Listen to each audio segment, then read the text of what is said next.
So I just printed 4 more little mounts for my cart for the wheels. And I've done a 100% infill. If you know anything about 3D printing, you probably know what that means. I just kind of wanted to maybe feel stronger and probably, hopefully last longer. But I have a feeling the infill isn't really the problem. So here are the old ones right here. You can see like the washer has kind of cut into the plastic.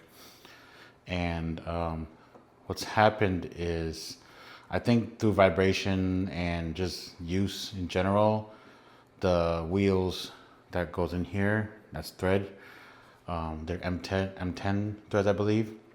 It just got loose and it just wiggles all the time. And I never really I never thought of to check the wheels if like it was the wheels that's wiggling off on these or not. I think I kind of knew, but I didn't want to really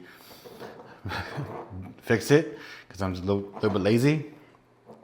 But after that wheel that fell off that I mentioned in the previous video, I was like, okay, let's see if I can like fix it, right? So the good news was I was able to take these off really easily. So I think if the new ones do fail in the future, again, which I'm pretty sure it will, because it's just plastic, right? Then I could just replace it. So it's not a difficult replace at all. And I don't have the pins that go in here anymore. I don't use it anyways because I don't think it was able to fit through it that the first time I printed these out. So yeah, I'm going to put these in. I'm actually going to use Loctite, I think, for the wheels in hopes that it stays stronger. Not in the sense that it gets loosened, because it doesn't get loosened, really. I don't think so. I just don't want it to I want to prevent as much wiggle inside there as possible that will damage the inside plastics. So that's the idea. But yeah, let's get to it. I will say, after I used this cardigan after the wheels, it started wiggling again. So I think it's just gonna naturally come back to its wiggle state. So I might retire this cart afterwards. So the wheels are in and it feels good. It doesn't bounce as it rolls. It's very smooth. But this is gonna be rolling on like rough terrain quite a bit. Not rough like as in gravel, but more like concrete. So we're gonna see how long it lasts before I start shaking again, and before I have to print it again, because each of those little prints, these here, it takes 10 hours to print. So it's 4 days basically. So I will lift it off. The wheels don't fall off. So I'm happy. But I am actually happier the fact that if it does mess up again, I'm able to print it again. So it's fixable. The power of 3D printers. I love it. So I was invited to represent the video side for a little convention that a wedding organizer put together. And it's very small and it's free. All the vendors did not pay to get in. She just invited us if we wanted to do it. And I was like, yeah, I'll do it. I didn't prep anything because I've never been to a convention, and also I knew it was going to be really small. I think only maybe 4 or 5 people attended the entire 5-hour event. But it was a good experience, and I met some people, so it was pretty cool. I invited my buddy there to kind of sit next to me, and we just kind of talk, whoever came by. But yeah, otherwise, it wasn't really much of a waste of time. I enjoyed it, and it was cool. So if you recall, I rented out my lights a while ago, and my diffusion for my F200 bicolor light, matte light, was lost. And they couldn't find it for some reason. I don't know how it got lost, period. But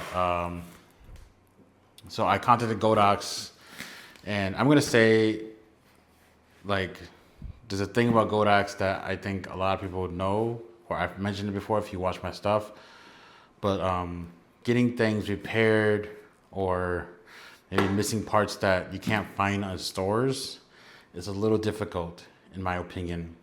Godox was nice enough to, you know, allow me to buy the Diffusion like straight up from them, straight from China.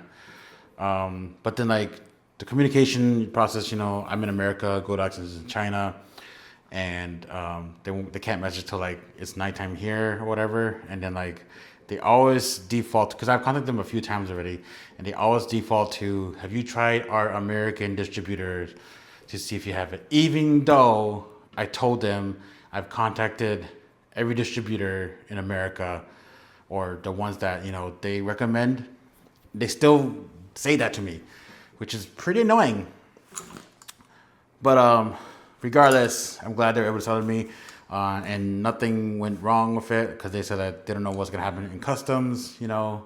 But then I got it today. I didn't have to sign for it. Customs didn't have to call me to see what it was. So it's gonna open it up and take a look. While I open it up, the story gets better about the Diffusion that got lost. It actually got found also. So apparently one of the filmmakers that rented my stuff, her roommate thought it was trash because it was crumpled up and just, I guess, put it aside. And for some reason, didn't throw it away. I don't know. Because if I think something's trash, I would probably throw it away. Or better yet, if I know, like, if like my roommate is someone that, sorry, I'm trying not to cut so far because I don't want to end up cutting Diffusion. If someone that does some weird stuff that has weird items all the time, I'll ask them, is this trash first, you know? So, I'm glad they didn't do that. But they got it back, and I still had these come in. Excuse me. I still had these come in. I ordered 2 because I was like, if they lose it again, I'll have another one. I will still charge them for it, but I'll have 2. So here's the Diffusion stuff. It's nothing special. I think it's probably like, I don't know if it's a quarter grid or half grid. I don't know. But it's packaged nicely indeed. So yeah, it's just Diffusion 2x2. Look at it off screen real quick. And yep, looks like it. So these are gonna be just sitting on the side, just kind of backup, because there's a chance people can still lose the Diffusion. And it's not that expensive to replace. Only the fact that it was a hassle to try to get a replacement was the largest thing. I was in communication with Godox for probably 3 weeks before they actually shipped it out. So that's just like letting me know how long it might take. But you know, I'm pretty sure, I don't deal with customer service a lot, but I'm pretty sure like that's kind of how it is. Like it takes a while. These are in individual bags, and these bags are in a bag, and that bag is in another bag. And if those are people saying don't worry about plastic consumption, no. We should probably worry a little bit. But that's, I guess, worth noting. If you're renting stuff out, think about the potential repairs or replacement parts you need.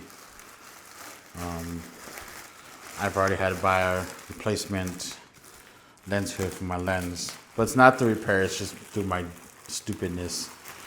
I dropped my camera again, and my lens hood actually saved it. And it was like folded inside, so I don't know how it saved it, but my lens hood is the one that protected the actual camera and lens. So, but that's Canon, and the lens hood was $54, which is kind of expensive, but it was good quality because, you know, it's Canon. But all right, that's just a quick note about contacting Godox, and I'm glad they were able to send this to me. So thank you, Godox. If you are watching this, which I doubt you are, I would probably recommend y'all try to sell these, or at least make a different stop diffusion. What will be called? Diffusion thickness, diffusion, I don't know, whatever. But thank you, Godox. So I saw these stands for sale. They're part of the Impact line from B&H, and this was just $100 each. It's basically just a light stand that's all metal, which I think is better quality if we're going to use it like that.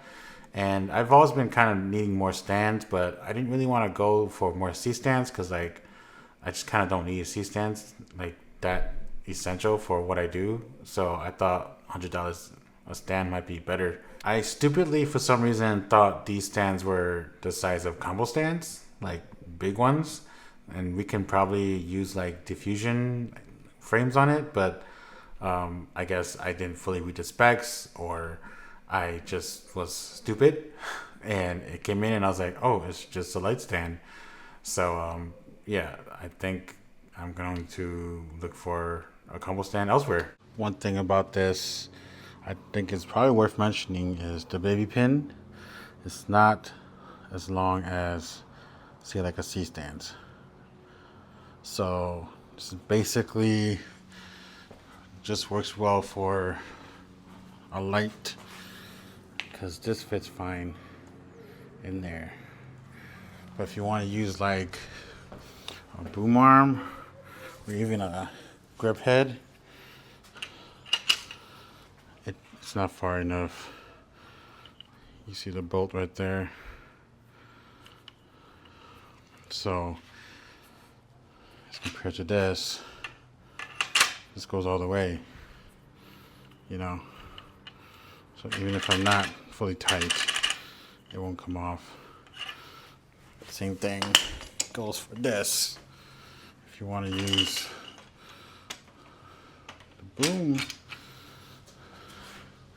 not far enough, unfortunately. So that sucks, but like, it's obviously not big enough for these anyways. So yeah, but that's probably worth mentioning. But like, I just, like, if I wanted to put a grip arm or a grip head on here, like, it kind of sucks that I can't, because I don't know.